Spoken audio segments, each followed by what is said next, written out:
하나님께서 우리에게 들려주시기를 원하시는 생명의 기준과 복된 말씀입니다. 마태복음 2장 1절로부터 12절 말씀을 교독하시겠습니다. 마태복음 2장 1절로부터 12절 말씀을 교독한 후에 우리 굴리엘 중창단에 성탄절 칸타타가 있겠습니다. 제가 1절을 먼저 읽습니다. 헤롯 왕 때에 예수께서 유대 베들레헴에서 나심에 동방으로부터 박사들이 예루살렘에 이르러 말하되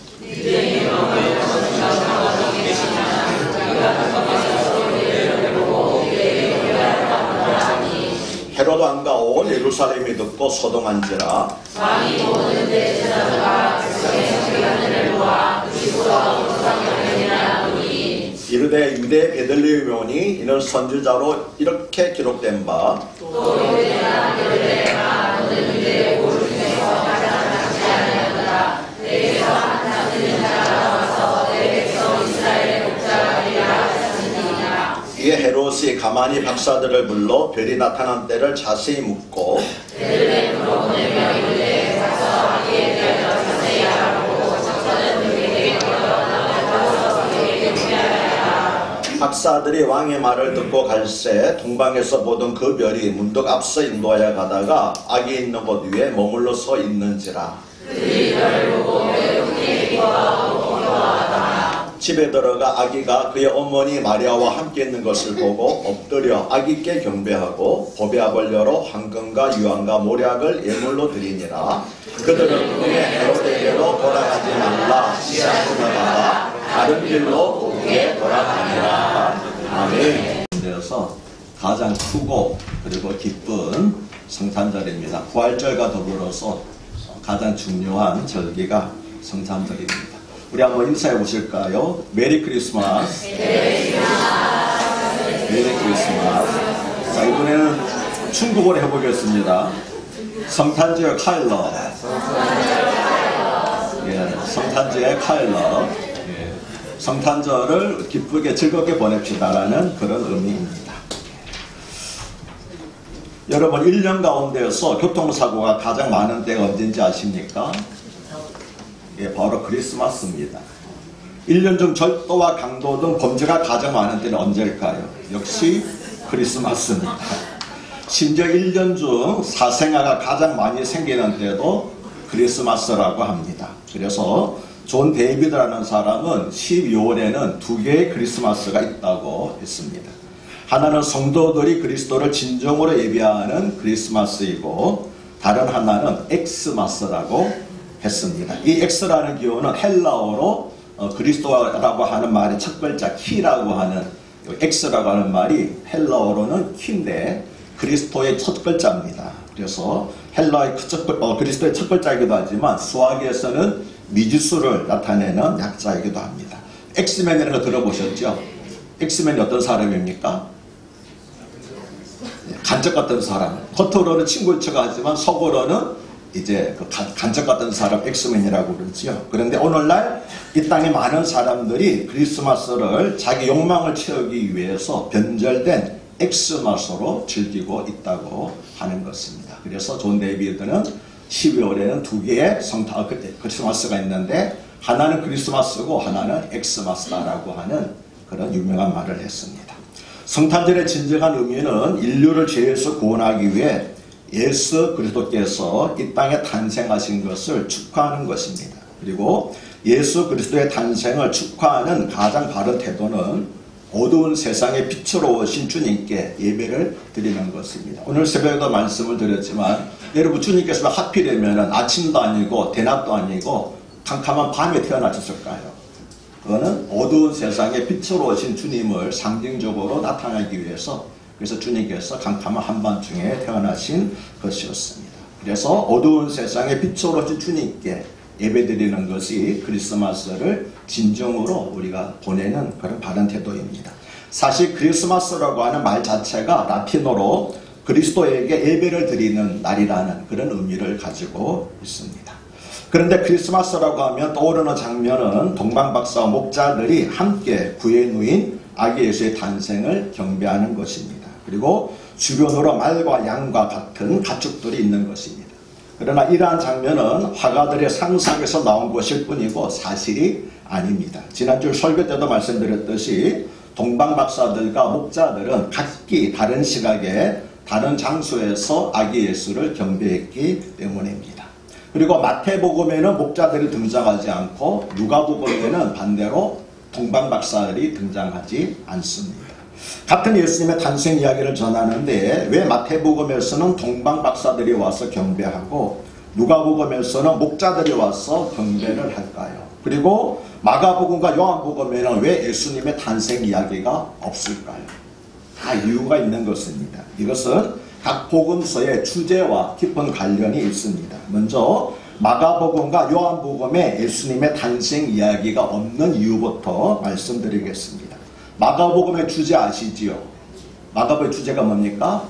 종으로 오신 예수님입니다. 그런데 종의 탄생에 관심을 두는 사람은 없습니다. 종의 탄생을 경배하러 오는 사람은 더더욱 없겠지요. 더 말이 안 됩니다. 그래서 마가복음에는 종으로 오신 예수님이 주제이기 때문에 예수님의 탄생 이야기가 없는 것입니다. 그러면 요한복음에는 왜 예수님의 탄생 얘기가 없을까요? 요한복음의 주제가 뭡니까? 하나님이신 예수님입니다. 하나님에게 생일이 있습니까? 없습니다. 하나님은 태초 이전부터 존재하시부터 영원전부터 존재하신 분이기 때문에 하나님에게는 생일 자체가 없는 거죠. 그래서 요한복음에도 역시 예수님의 탄생 기사가 없는 것입니다. 그렇다면 왜 마태복음에서는 동방고들이 와서 경배하고 누가복음에서는 목자들이 와서 경배할까요? 잘 아시네요. 마태복음의 주제는 왕으로 오신 예수님입니다. 그래서 왕의 탄생을 경배하는 사람들도 격에 맞게 신분이 높은 사람들이 와서 경배를 한 것이었습니다. 그런데 누가복음의 주제는 무엇입니까? 사람으로 오신 예수님입니다. 그리고 누가복음에서 말하는 사람은 특별한 사람이 아니라 평범한 보통 사람이잖아요. 그래서 평범한 보통 사람들이 목자들이 와서 예수님의 탄생을 경배한 것입니다. 그래서 다 의미가 있는 겁니다. 왜 마태복음에서는 동방박사들이 경배하고 누가복음에서는 목자들이 경배하며 마가복음과 요한복음에는 예수님의 탄생 기사가 없는지 다 의미가 있어서 그런 것입니다. 오늘 본문은 동방박사들이 아기 예수의 탄생을 경배한 이야기입니다. 본문에서 말하는 동방은 이스라엘을 기준으로 동쪽이기 때문에 우리나라를 기준으로 하면은 동쪽이 아니고 서쪽에 해당되겠지요. 오늘날의 이란과 이라크를 가리키는데 고된 신명어로는 페르시아와 바벨론이 바로 동방에 속한 나라들이었습니다. 그리고 박사는 별을 관찰하여 기후를 예측하거나 나라의 길 흉사를 점쳤던 천문학자 혹은 점성술사를 가리킵니다. 여러분 다니엘 어떤 사람이냐면 다니엘도 같은 처음에는 박사였어요. 나중에 총리가 되었지만 같은 사람이었다는 것을 알 수 있습니다. 이들은 예수님의 탄생할 때 나타났던 별을 보고 예루살렘으로 찾아왔습니다. 페르시아에서 예루살렘까지는 낙타를 타고 이동하면 3개월 정도 걸리고 걸어서 가면 4개월 정도 걸린다고 합니다. 그렇다면 동방박사들은 왕복 6개월이 걸리는 긴 여행을 아기 예수의 탄생을 축하하기 위해서 감행한 것이었습니다. 그러면 무엇이 그들로 하여금 이런 힘든 여행을 감행하도록 했을까요? 2절을 보면 동방박사들은 예루살렘에 도착하여 유대인의 왕으로 나신 이가 어디 계시냐? 우리가 동방에서 그의 별을 보고 그에게 경배하러 왔노라고 말하였습니다. 즉 그들은 유대인의 왕으로 나신 이를 경배하러 왔다는 것입니다. 그러나 유대인의 왕은 과거에도 수없이 태어났겠지요. 그런데 성경 기사를 보면은 과거에 태어난 유대인들의 왕이 많이 있었지만 동방에서 사절단들이 와서 축하하러 왔다는 기사가 전혀 없습니다. 그렇기 때문에 유대인의 왕으로 났기 때문에 동방박사들이 찾아온 것만 아니라는 것을 알 수 있습니다. 힌트는 그들이 한 말 가운데서 그들이 동방에서 그의 별을 보고 경배하러 왔다고 한 말이 중요한 힌트입니다. 동방박사들의 관심을 끈 것은 매우 특별한 한 별이었습니다. 그 별은 밝은 빛을 내면서 흐르는 별, 다시 말하면 혜성 같은 별이었습니다. 그리고 그 별은 동방에서 박사들에게 나타났다가 사라진 후에 박사들이 예루살렘을 출발하여 예루살렘에 항해 갈 때에 다시 나타났습니다. 그리고 베들레헴까지 앞서 인도하여 가다가 아기가 있는 곳 위에 머물러 섰습니다. 따라서 이 별은 예수님의 탄생하실 때 나타난 특별한 별이라는 사실을 알 수가 있습니다. 왜냐하면 별이는 계속 이동하는데 별이 이동하다가 중간에 선다고 하는 것은 과학적으로 자연현상을 일어날 수 없는 일이잖아요. 그래서 이 별은 아주 특별한 별이라는 것을 알 수가 있고, 따라서 어쩌면 이 별은 하늘의 천사가 별처럼 빛을 내면서 그들을 높은 곳에서 인도했는지 모른다 라고 추측하는 학자들도 있습니다. 이처럼 문득 나타나서 찬란한 빛을 내는 새로운 별의 출현에 천문학자인 박사들은 흥분할 수밖에 없었던 것입니다. 그러면 그들은 어떻게 그 별이 유대인의 왕의 탄생을 나타내는 것이라는 것을 알았을까요? 그것은 예수님께서 탄생하기 약 1400년 전에 구약성경 민수기 24장 17절에서 발람이라고 하는 선지자가 장차 한 별이 야곱에게서 나오며 한 왕이 이스라엘에게서 일어날 것이라고 한 예언 때문이었습니다. 여기서 야곱은 이스라엘을 가리킵니다. 그런데 발람 선지자는 이스라엘 출신의 유대인이 아니라 메소포타미아, 즉 지금의 이라크 출신의 유명한 예언자였습니다. 따라서 그의 예언은 성경에만 기록된 것이 아니라 동방의 고대 문서에도 그의 이야기가 기록되어 있었습니다. 또 하나의 가능성이 있는데, 그것은 동방 박사들이 바벨론에 의해서 전쟁포로가 되어 끌려간 유대인들을 통해서 유대인과 온 인류를 구원할 메시아에 대한 지식을 얻었다고 하는 것입니다. 실제로 요세푸스라고 한 역사학자가 쓴 기록을 보면은 그 당시 흩어진 유대인들이 살았던 지역에는 유대 땅에서 태어날 메시아가 이스라엘을 구할 뿐만 아니라 온 세상에 그로 인해서 축복받는 사상이 널리 퍼져 있었다고 그렇게 전하고 있습니다. 그래서 다윗의 자손이라는 말이 유대인들이 인식하고 있었던 메시아의 별칭이었던 것처럼 유대인의 왕이라고 하는 것은 이방인들이 생각하는 메시아에 대한 별칭이었습니다. 그러므로 우리가 유대인의 왕을 경배하러 왔다는 건 단순히 유대인의 왕을 말하는 것이 아니라 뭡니까? 메시아를 경배하러 왔다는 그런 의미를, 중요한 의미를 가지고 있었습니다. 이런 점에서 동방 박사들이 예수님의 탄생을 경배한 것은 마태복음에서 대단히 중요한 의미를 가지고 있습니다. 마태복음은 예수님을 유대인의 왕으로 오신 분으로 소개합니다.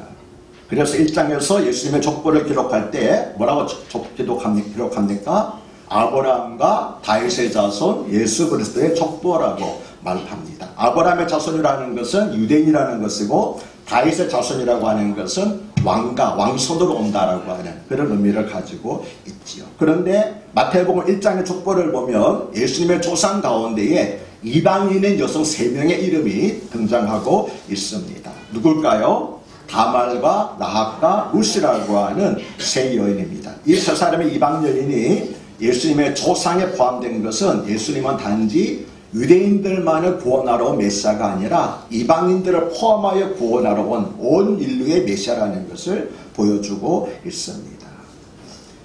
그리고 2장에서 이방인의 동방 박사들이 예수님의 탄생을 경배하는 것 역시 예수님은 유대인들만의 메시아가 아니라 이방인들을 또한 구원하러 오신 메시아라는 사실을 바로 이방인인 동방 박사들이 와서 경배한 사실을 통해서 마태는 전하려고 했던 것입니다. 발람 선지자는, 조금 전에 말씀드렸던 발람 선지자는 장차 한 별이 야곱에게서 나오며 장차 한 왕이 이스라엘에게서 일어날 것이라고 예언을 했습니다. 한 왕이 이스라엘에서 일어난다는 말은 무슨 뜻입니까? 그가 이스라엘 왕이 된다는 것이 아니라 그가 이스라엘에서 나오지만 그는 단순히 이스라엘 왕이 아니라 온 인류의 왕이 될 것이다. 만왕의 왕이 될 것이라고 하는 의미를 함축하고 있었습니다. 이처럼 야곱에게서 나올 한 별은 온 세상에 구주로 오실 분이었습니다. 동방 박사들이 사실 알았을까요? 저는 알았다고 생각을 합니다. 만약 그렇지 않다면, 다시 말하면 유대인의 왕의 탄생이 자기들과 아무런 상관이 없다면 동방 박사들이 왕복 6개월이나 걸리는 힘든 여행을 그렇게 감낼 이유가 있었겠습니다. 다시 말하면 단순히 유대인의 왕이 아니라, 저는 유대인의 왕이라고 하는 것은 이방인들이 생각하는 메시아의 별칭이기 때문에 그들을 구원하러 오신 메시아를 경배하러 온 것이었습니다. 2절을 보면은 동방 박사들은 예루살렘에 이르러서 사람들에게 유대인의 왕으로 나신 이가 어디 계시냐고 물었습니다. 이 질문은 유대인들이라면 당연히 메시아의 탄생을 알고 있을 것이라고 하는 동방 박사들의 믿음을 보여주고 있습니다. 그러나 이스라엘과 유대인들에게서는 이와는 전혀 다른 동방박사들과는 전혀 반대되는 대조적인 반응이 나타났습니다. 먼저 3절을 보면 헤롯 왕과 온 예루살렘이 듣고 소동하였다고 기록합니다. 소동하였다는 말은 심히 불안해하고 두려워했다는 겁니다. 또 4절을 보면 헤롯 왕도 동방박사들에 만한 유대인의 왕이 그리스도 즉 메시아를 가리킨다는 사실을 잘 알고 있었습니다. 그래서 이 동방박사들이 유대인의 왕으로 나시냐가 어디냐 물었을 때 헤롯이 뭐라고 그럽니까? 그리스도가 어디서 나겠느냐라고 바로 대답을 하고 있습니다. 그러니까 헤롯도 유대인의 왕이 메시아라는 사실, 그리스도라는 사실을 잘 알고 있었던 것이요. 뿐만 아니라 대제사장과 서기관들은 메시아가 베들레헴에서 태어날 것이라고 하는 미가서 5장 2절의 예언까지 정확하게 알고 있어서 헤롯이 묻자마자 그 즉시로 대답을 했습니다. 어디서 내가 있느냐? 아, 베들레헴에서 납니다. 어떻게 아느냐? 미가서 5장 2절에 기록되어 있습니다. 라고 즉시 대답을 했습니다. 그러나 이들은 메시아의 탄생을 축하하거나 경배하려고 하지 않았습니다. 그들은 도리어 메시아의 출현을 달가워하지 않았습니다. 왜냐하면 메시아의 출현으로 인한 정치적인 소용돌이라 말미암아서 그들이 현재 헤롯 왕에게 붙어서 누리고 있는 많은 기득권들, 다시 말하면 부와 권력을 잃을 것을 염려했기 때문입니다. 심지어 헤롯 왕은 장차 구원을 두려워해서 메시아로 태어난 아기를 죽이려고까지 하였던 것입니다. 그런데 이러한 메시아의 탄생에 대한 유대인들과 헤롯 왕의 반응은 우리 자신을 또한 돌아보게 합니다. 우리는 예수님의 재림을 간절히 기다리고 있습니까? 그러면 예수님께서 오늘 당장 오신다면 어떻게 하시겠습니까? 잠깐 기다려주세요. 아직 준비가 안 됐어요. 그렇게 말씀하시겠습니까? 여러분은 주님 맞을 준비가 지금 되어 있습니까? 솔직히 말하면 현대의 많은 세속적인 크리스찬들은 지금 주님이 오시는 것을 달가워하지 않을 것입니다. 특히 현재 부와 권세를 누리고 있는 사람들은 더더욱 그렇습니다. 베들레헴에서 예루살렘에서 베들레헴까지는 약 10km 정도입니다. 그리 멀지 않은 거리지요. 그런데 동방에서 보았던 별이 다시 나타나서 그들을 인도하였습니다. 별이 나타나지 않더라도 예루살렘과 베들레헴은 지척이기 때문에 갈 수 있는데 별이 다시 나타났을 보여주고 있습니다. 그 별은 동방박사들을 앞서 인도하다가 아기가 있는 곳에 머물러 섰습니다. 조금 전에도 말씀드렸듯이 헬리콥터도 아닌데 어떻게 흐르던 별이 머물러 설 수 있었을까요? 이것을 보더라도 이 별은 특별한 별이라는 것을 알 수 있고, 그래서 저는 이 별이 하늘의 천사가 별처럼 밝은 빛을 내면서 이동한 것이 아닐까라고 추측하는 것입니다. 즉 이 별은 천문학자인 동방박사들에게 주신 하나님의 계시의 한 방편이었습니다. 그럼 여러분도 천사가 우리 앞길을 인도해 주었으면 하는 그런 생각을 갖고 계십니까? 그러나 그러실 필요가 없습니다. 왜냐하면 우리에게는 천사보다도 더 확실한 계시가 있기 때문입니다. 그것이 무엇입니까? 하나님의 말씀입니다. 그래서 천사를 따라가는 것보다 하나님의 말씀을 따라가는 길이 더 확실한 생명과 그리고 구원과 진리의 길이라는 사실을 믿으시기를 바랍니다. 그래서 가장 확실한 계시, 천사가 들리는 말이 아니라 하나님께서 우리에게 들려주신 그 말씀이 우리를 생명길로 구원의 길로 축복의 길로 인도하는 가장 확실한 계시라는 사실을 이제 믿으시길 바라고, 천사 안 나타나도 좋습니다 라는 그런 고백이 여러분의 고백이 될 수 있기를 바랍니다. 10절을 보면 동방박사들은 다시 나타난 별을 보고 매우 크게 기뻐하였습니다. 매우나 크게라는 말은 같은 뜻이지요. 그런데 같은 말을 반복하는 것은 유대인의 언어에서 최상급을 나타냅니다. 그들은 더 비교할 수 없이, 어떤 것도 비할 데 없이 그렇게 기뻐했다는 사실을 보여주고 있습니다. 이들이 이처럼 크게 기뻐한 것은 자신들의 기나긴 여행의 최종 목적지에 마침내 도착했을 뿐만 아니라 드디어 임마누엘이신 하나님이 육신을 일상에 오셔서 우리가 함께 거하신 하나님이신 예수님의 탄생을 목격할 수 있게 되었다는 사실을 확신하였기 때문입니다. 이 확신은 그들로 하여금 세상에서 맛볼 수 없었던 무한한 기쁨의 세계로 들어가게 하셨습니다. 그리고 동방박사들의 이러한 기쁨은 하나님의 택한 백성의 유대인들이 하나님의 뜻에 무관심하고 메시아의 탄생에 대해서 도리어 소동을 부린 것과 대조를 이루고 있습니다. 그런데 장차 우리에게도 동방박사들과 같은 기쁨이 있을 것입니다. 아니, 그보다 더 큰 기쁨이 있을 것입니다. 그것은 무엇일까요? 그것은 우리 인생 여정이 끝난 후에 마침내 천국에서 주님의 얼굴을 뵙게 되는 것입니다. 동방박사들은 지상에 계신 아기 예수 얼굴을 봤지만 우리는 우리 인생 여정이 끝난 날 천국에서 천국에 계신 우리 주님의 얼굴을 직접 보게 될 줄로 믿습니다. 그리고 그 만남을 위해서 별보다도 더 확실한 계신 하나님의 말씀과 성령께서 지금 우리를 인도하고 계시는 것입니다. 어느 길로요? 생명의 길로, 구원의 길로, 천국의 길로, 하나님 아버지께로 인도하고 계시는 줄로 믿으시기를 바랍니다. 그래서 마침내 주님 계신 곳에 우리가 설 수 있도록 하여 주실 것입니다. 여러분 이 사실을 믿으십니까? 믿으시면 큰 소리로 아멘 해보십시다. 아멘. 아멘. 내가 가는 것 아닙니다. 하나님 말씀으로 그리고 성령께서 우리를 하나님께서 친히 인도하여 주셔서 주님 계신 그곳에 마침내 이르게 하여 주실 것입니다. 11절을 보면 동방 박사들은 베들레헴에 있는 어떤 집으로 들어가서 아기가 그 어머니에게 앉아있는 모습을 보았습니다. 그런데 그들은 아기 어머니에게 경배하지 않고 엎드려 아기께 경배했다고 성경은 예리하게 기록하고 있습니다. 왜냐하면 메시아는 어머니 품에 안겨있는 아기이지 그 아기의 어머니가 아니기 때문입니다. 그런 점에서 천주교에서 아기 예수를 안고 있는 마리아상을 만들어 놓고 그 앞에 절하도록 하는 것은 성경적으로 심히 잘못된 것이라는 것을 알 수 있습니다. 동방 박사들은 아기 예수께 경배하면서 황금과 유황과 모략을 예물로 드렸습니다. 세 가지 예물을 드렸다고 해서 동방 박사가 꼭 세 사람이라는 것은 아닙니다. 교회 전회적으로 전설을 하게 되면 오히려 동방 박사들은 12명이었다라고 그렇게 말하는 사람들도 있습니다. 이 세 가지 예물은 값비싼 예물일 뿐만 아니라 예수님의 왕되심과 죽으심을 상징하는 것이었습니다. 즉 보석의 왕인 황금은 예수님의 왕되심을 상징하고 제사를 드릴 때 피우는 유향과 그리고 시체를 정결하게 사용하는 모략은 예수님의 죽으심을 상징하는 것이었습니다. 그러므로 태어난 아기는 모든 인류의 제사함을 위해서 계속의 희생제물이 되어 죽으려고 오신 만왕의 왕이셨던 것입니다.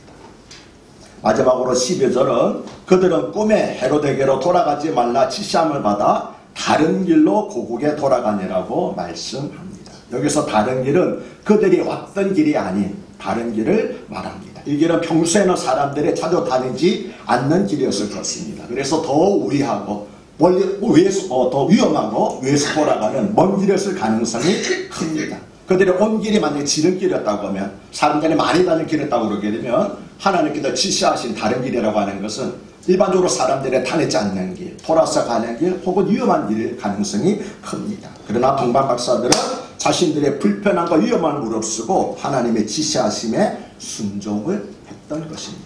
그래서 그들의 열심과 희생과 순종이 적당히 편안하게 신앙생활을 하려는 우리를 부끄럽게 합니다.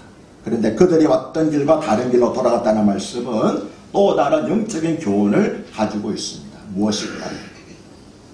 예수님을 진정으로 만난 사람들, 이전에 살던 길로는 다시는 가서는 안 된다는 것. 정말 예수를 만난 사람들은 이전에 살던 방식으로 살아서는 안 된다는 겁니다. 이전에 왔던 길로 가서는 안 됩니다.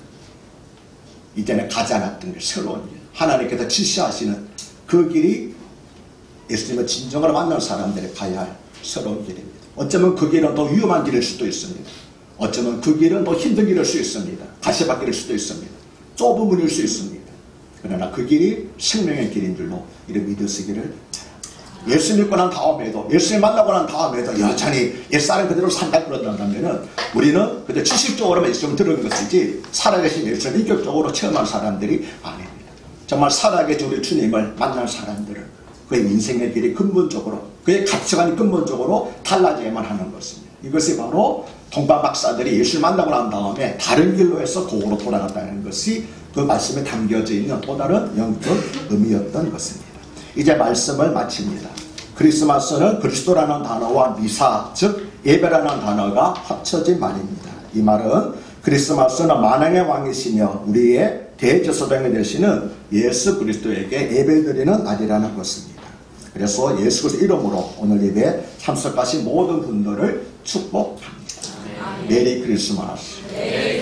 주님의 평안이, 주님의 축복이 여러분의 삶 가운데, 여러분의 마음 가운데서 여러분의 가정과 직장 위에 음식이 넘치고 충만하시기를 이름으로 축복합니다. 우리를 사로잡고 있고 우리를 힘들게 했던 어둠의 모든 세력들이 빛으로 오신 예수로 말미암아 다 물러가고 없어지는 그런 놀라운 축복이 이번 성탄절을 기점으로 해서 우리 모두에게 임하기를 다시 한번 주님의 이름으로 축복합니다. 아멘.